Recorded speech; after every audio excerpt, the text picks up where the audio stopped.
Let's get wild, let's get crazy, let's get loud. Yeah, yeah, get up.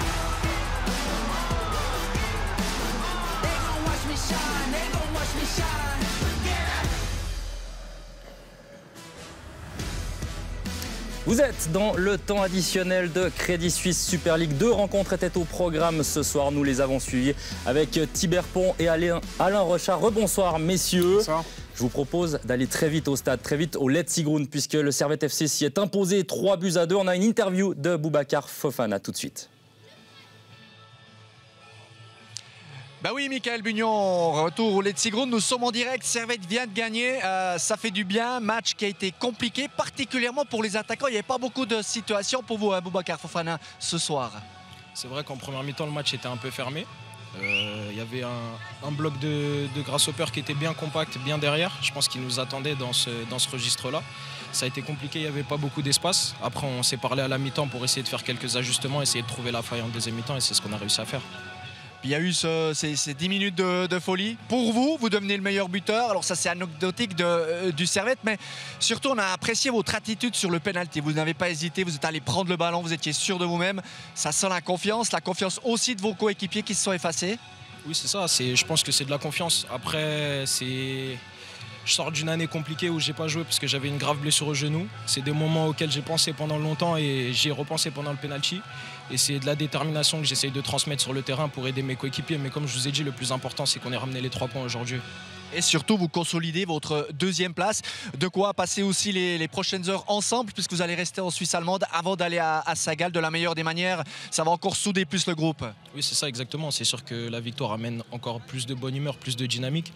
L'ambiance de travail est bonne, les gars travaillent bien, la concurrence est saine. Donc je pense que c'est la meilleure des manières pour préparer le match de Saint-Gall dimanche. Exactement, rendez-vous est pris, Michael Bugnon. Saint-Gall qui attend Servette de pied ferme. Servette plus que jamais 2e de Super League. Et oui, et Boubacar Fofana, donc, qui est, on peut le dire, l'homme du match ce soir, un doublé pour l'attaquant, le numéro 9 en tout cas, c'était le cas ce soir, superbe match de Fofana. Une première mi-temps difficile, et c'est vrai que quand on marque 2 buts à l'extérieur, qu'on se crée le penalty soi-même, qu'on va le tirer, qu'on prend ses responsabilités, on est l'homme du match. Superbe performance statistique de Fofana. Dans le jeu, il peut encore mieux faire, il peut encore faire des meilleurs choix, il peut encore être plus décisif, je pense, il a un petit peu plus de lucidité, mais alors là, sur ce soir, c'est lui qui fait la décision pour Servette, c'est clair. Je vous propose d'aller voir ces buts. On vous en parle depuis 2 minutes.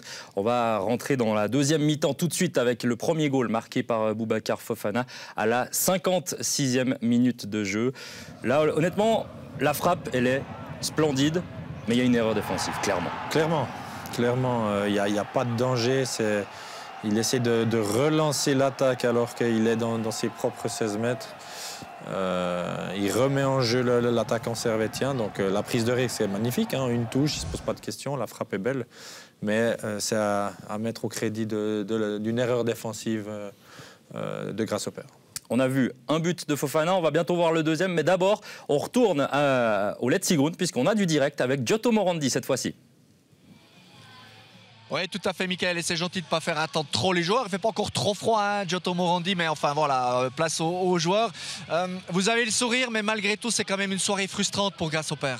Oui, c'est sûr. Je pense que surtout dans le premier mi-temps, on a montré en réaction de le match à Winterthur, mais on avait 2-3 chances. 100% qu'on doit faire le but et on ne le fait pas. Et le deuxième mi-temps, ça passe ça. Et c'est pas possible tous les fois comme ça. Ouais, vous perdez 2-0. Malgré tout, vous réussissez à revenir dans ce match avec ces 2 buts de Kawabe. Puis ensuite, il y a cette action un peu contestée de la part des Zurichois. Quel est votre regard sur cette action? Est-ce que votre portier confirme qu'il avait la main sur le ballon? Ouais, j'ai pas vu le replay.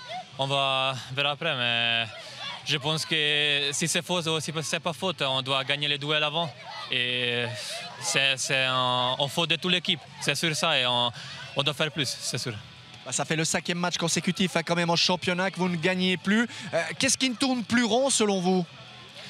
Ouais, je ne sais pas, mais c'est sûr qu'on doit trouver quelque chose et changer quelque chose parce que comme ça ne marche pas. Et maintenant, dans 3 jours, un match important, un derby ici contre Zurich, et on doit gagner. C'est seulement ça la possibilité. Ben oui, hein, comme le disait Alain Rochard en plateau, c'est confirmé par Giotto Morandi. Il faut gagner le derby et c'est le prochain rendez-vous et on espère pour Grasshopper que vous saurez relever la tête. Merci Giotto. Et on aime bien la réaction de Giotto Morandi. On parle d'une potentielle erreur d'arbitrage, on la reverra plus tard hein, sur le 3-2. Mais lui, il dit non, c'est notre faute, on devait gagner les duels. Vous êtes d'accord, c'est clair? Absolument, ils doivent gagner, ils doivent être plus méchants à l'impact. Et puis, voilà, c'est vrai que c'est une passe très difficile. Ils sont un petit peu en manque de confiance après un début de championnat comme très encourageant. Et puis, ils vont devoir se remettre en selle. Quoi de mieux qu'un derby pour faire repartir la machine, mais ça va être un match sous haute tension. Bon, on va un tout petit peu dans le désordre, on s'en excuse, mais avec le live, c'est vrai qu'il faut donner cette priorité aux joueurs sur le terrain. On revient au but, on a montré le 1-0 de Boubacar Fofana. On va voir tout de suite le 2-0 de Boubacar Fofana, avec tout d'abord une faute qu'il va aller obtenir lui-même dans les 16 mètres. Vous le voyez, le crochet est parfait. Ça, c'est vraiment le Fofana qu'on aime. Oui. De nouveau, je m'acharne un peu sur la défense, mais au départ, c'est vrai qu'on peut être plus intransigeant, on peut dégager ce ballon plus proprement. Ça revient dans les pieds. Alors là, dans ces petits espaces, c'est un régal de voir Fofana. C'est ce qu'on aime, justement, c'est cette virtuosité comme ça dans les dribbles. Il provoque le penalty, il se fait justice lui-même. Donc après, il n'y a rien à dire. C'est du très bien joué. Le penalty, il va donc le marquer très proprement. Mais moi, j'aimerais revenir sur le fait, les deux buts qui marquent Fofana, c'est pas des buts d'attaquant numéro 9, de buteur. Il y en a un, il tire de loin des 18 mètres. L'autre, il va chercher un petit peu en vitesse, en technique. Alors, il n'était pas forcément à son poste, mais il a quand même fait la différence. C'est plutôt joli. Sur un match comme ça, c'est vrai qu'il fait la différence. Après, on sait que ses qualités, c'est le 1 contre 1 et c'est plutôt quand même sur un côté. Alors, Gaïguer l'a dit lui-même, c'est un choix quand même un petit peu par défaut de le mettre en numéro 9. Mais aujourd'hui, que dire de plus? Quand on marque 2 buts alors qu'on joue numéro 9, eh ben, le match, il est réussi et puis on tire le chapeau et puis on continue sa route sereinement du côté de Servette. On notera effectivement que Rodelin est blessé, que Bedia est blessé et que Crivelli est rentré en fin de match. Il est, lui, de retour de blessure et certainement pas à 100% pour jouer 90 minutes. Là, on pensait que Servette était plutôt tranquille à 2-0 avec ce doublé de Boubacar Fofana, mais on avait tort, puisqu'en quelques minutes, ça va quand même s'effondrer. En tout cas, la première action à la 66e minute, c'est un cafouillage quand même, avec cette demi-volée de Hertz et Kawabe, souvent au bon endroit. Souvent au bon endroit et il fait les gestes justes. Hein. C'est une très belle reprise parce qu'elle n'est pas si évidente à mettre. Hein. Donc, il a une très très bonne technique, que ce soit de passe, de frappe. Là, il le prouve encore une fois. Et ça remet vraiment Guetze sur les rails à ce moment-là. Je ne sais pas si c'est possible juste de la revoir, parce qu'on aimerait revenir sur l'assist de Francis Momo. Il est énorme, c'est peut-être la plus belle passe décisive qu'on ait vue en Suisse ces dernières années. Il voulait la faire, il n'aurait pas réussi. C'est un espèce de double contact qui est sur le talon. Et puis c'est vrai que ça donne un assist no look exceptionnel.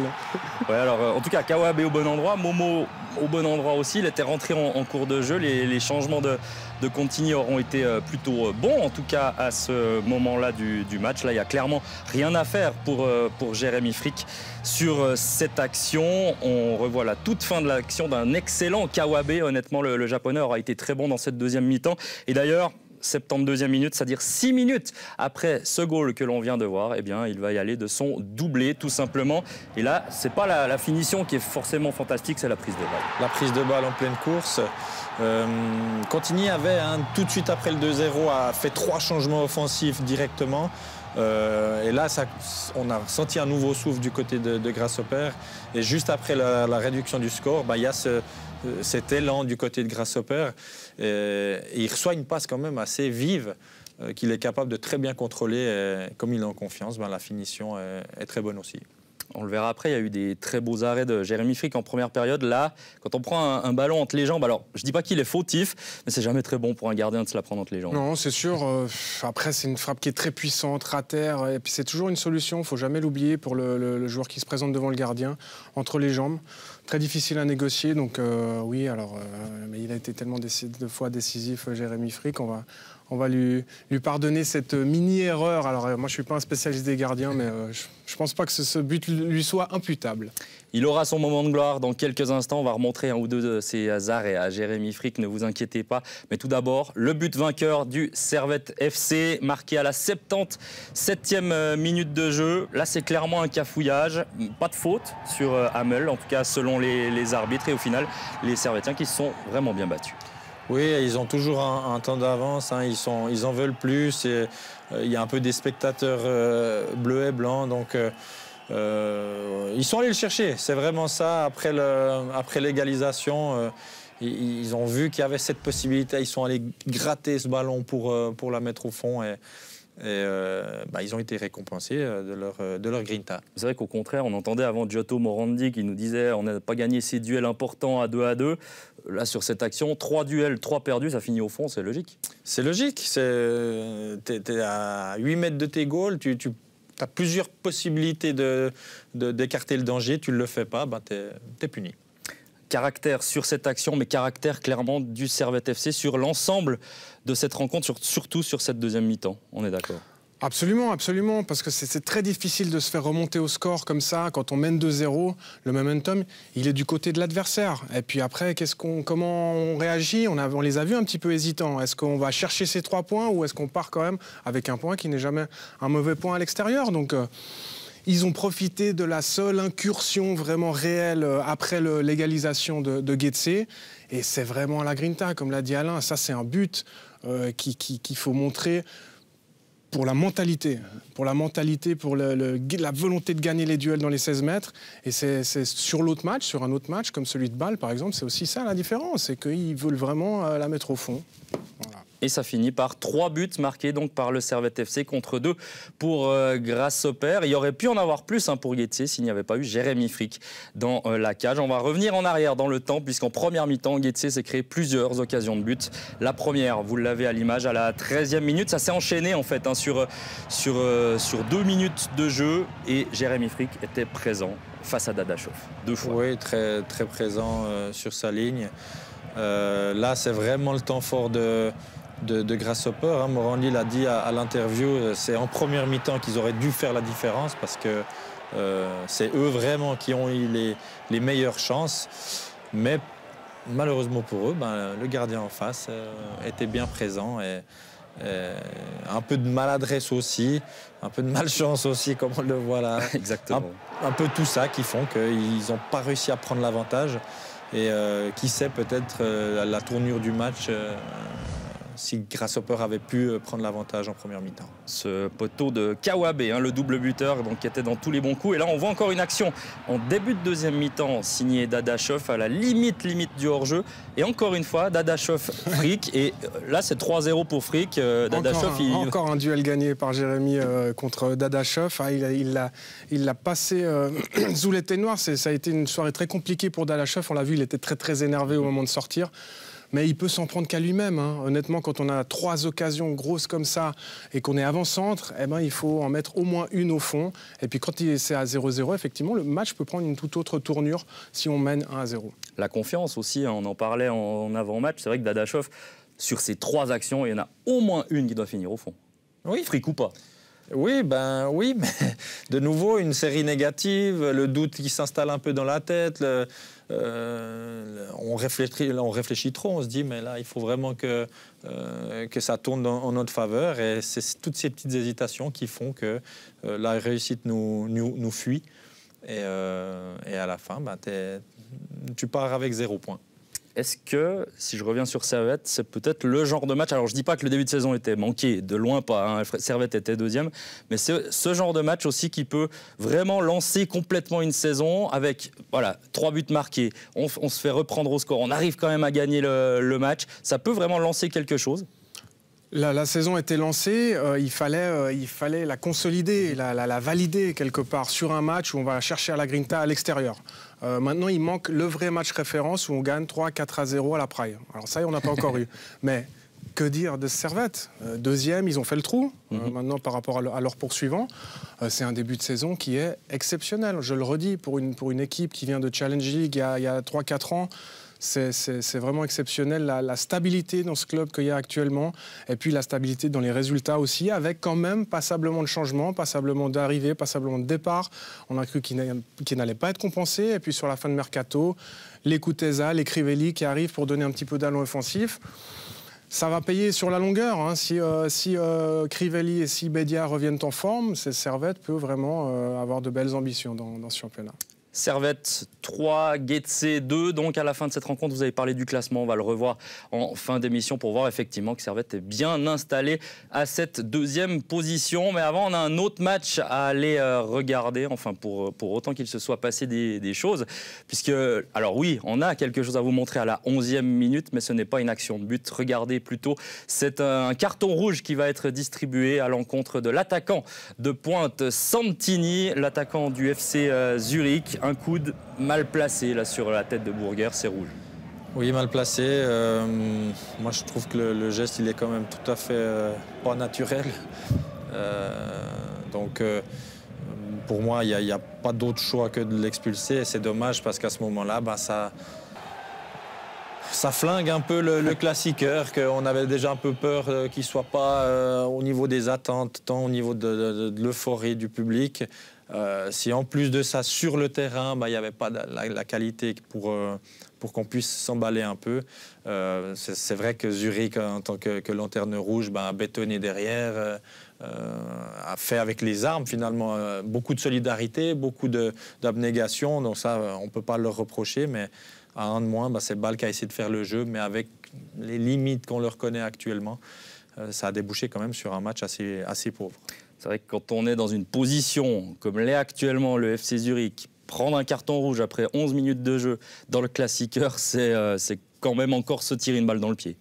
Oui, c'est vrai, mais belle mentalité des Zurichois, belle solidarité. Je pense que c'est un match référence à ce niveau-là pour eux. Et puis, ils peuvent plus se construire là-dessus que sur un FC Bâle qui gagne pas devant son public en étant à 11 contre 10 pendant 75, voilà, 80 minutes de jeu. Donc, compliqué pour le FCB, compliqué. Je pense que nous, on n'avait pas le son, mais ça a dû siffler, je pense, au Parc Saint-Jacques. Et puis, il va falloir repartir, il va falloir lancer une série, mais des deux côtés. Hein, on l'a dit, les deux équipes font du surplace avec ce résultat nul, mais c'est quand même le FC Zurich qui peut vraiment se montrer satisfait de ce 0-0 à l'extérieur. Ah bah voilà, vous venez de le dire, on ne l'avait pas encore mentionné finalement, le score de cette rencontre.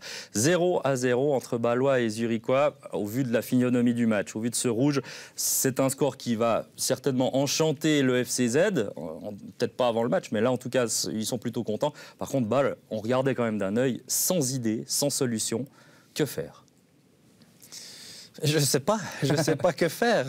C'est vrai que oui, ils ont eu le jeu parce que le Zurich leur a laissé, mais arrivé à 30 mètres du but adverse, ça manquait d'idées. Il y avait pas mal de déchets techniques, pas les bons choix, un manque de lucidité. C'est même pas qu'on a eu des énormes occasions et puis qu'on pouvait dire voilà, le gardien était formidable en face ou la malchance ou quoi que ce soit. Là, il y a vraiment eu très très peu d'occasions nettes et c'est ça qui est inquiétant. On a même le droit de dire aucune occasion nette pour le FC Bâle. En tout cas, on en a ressorti aucune. La seule que l'on peut vous montrer, c'est une du FC Zurich, tout simplement, à 10 contre 11 dans le temps additionnel, juste à l'entrée, à l'orée du temps additionnel. Une contre-attaque qui va être menée par un seul homme, Ronner, qui fait tout seul, avec sa vitesse, avec sa technique, face à deux joueurs bâlois. Et honnêtement, on n'est pas loin du hold-up là-dessus. Quelle percussion de Ronner qui a une pointe de vitesse impressionnante, qui se débarrasse de son opposant assez facilement. Et puis Zurich qui aurait pu faire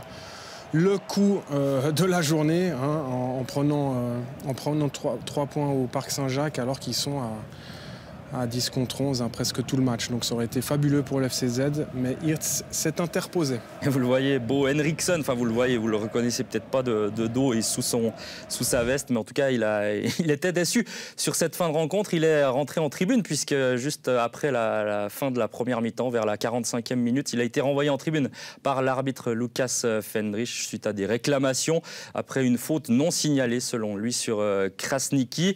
Bo Henriksson, alors ce soir on va pas pouvoir vraiment le juger parce que c'est vrai qu'il a dû mettre un bloc, il a dû défendre avec son équipe. On avait vu quand même une équipe de Zurich intéressante face à Young Boys la semaine passée. Henriksson, 2 fois 0-0 en championnat. Bon, c'est pas très sexy, mais pour l'instant au moins ça fait des points. Ça fait des points, ça prend pas de but, donc on peut bâtir là-dessus. C'est vrai que ce classiqueur, carton rouge, les entraîneurs qui se font expulser, ça c'est du normal, c'est du classique. Il manquait vraiment justement l'enjeu, l'euphorie, un peu faire le spectacle, quoi. Il n'y a pas eu de spectacle et c'est vraiment ce qui a manqué dans ce match. En fait, on en parlait en plus en avant-match. Classiqueur au rabais, on y était. Ouais, alors malheureusement, même un peu plus que ce qu'on pouvait s'imaginer. Là, c'était vraiment très, très, très pauvre. Et je crois, je dis pas ça en tant qu'ancien zurichois, mais qu'on peut mettre la faute sur le FC Bâle.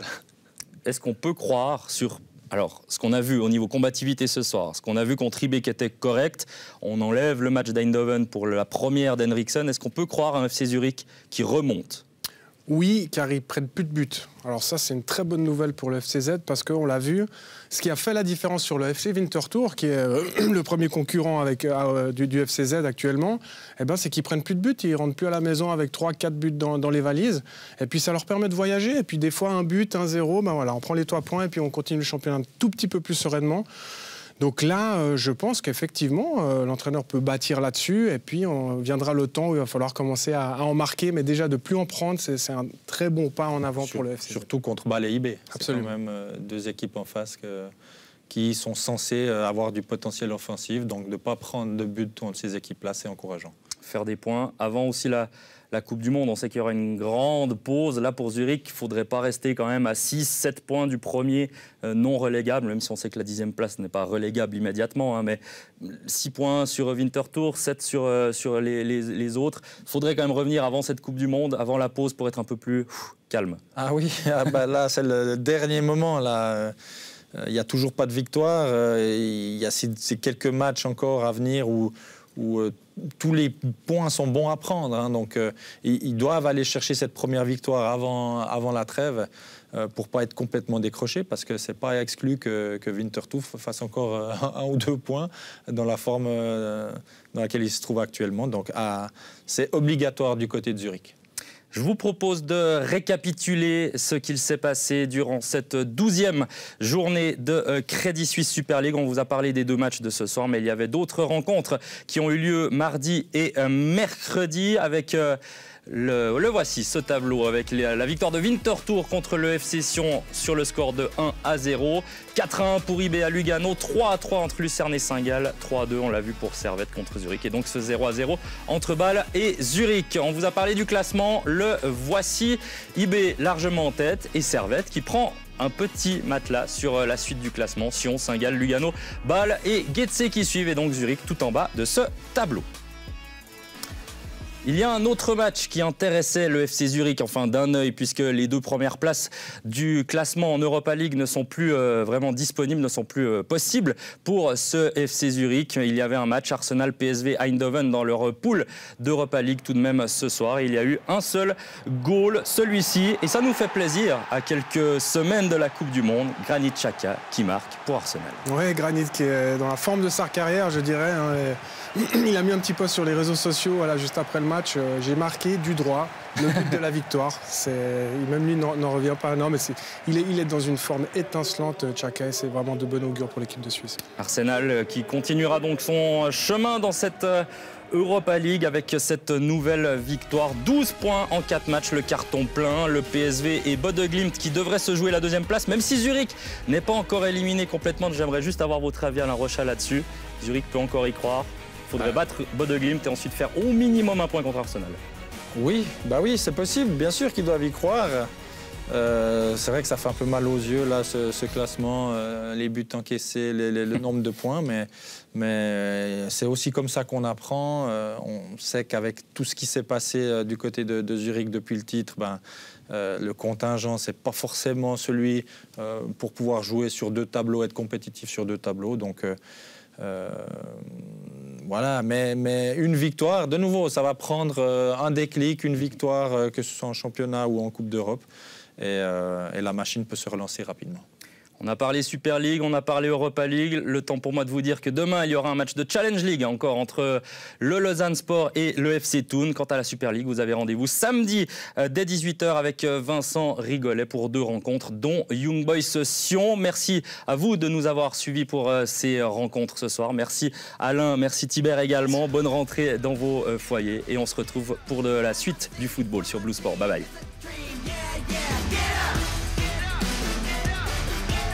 Let's get wild, let's get crazy, let's get loud.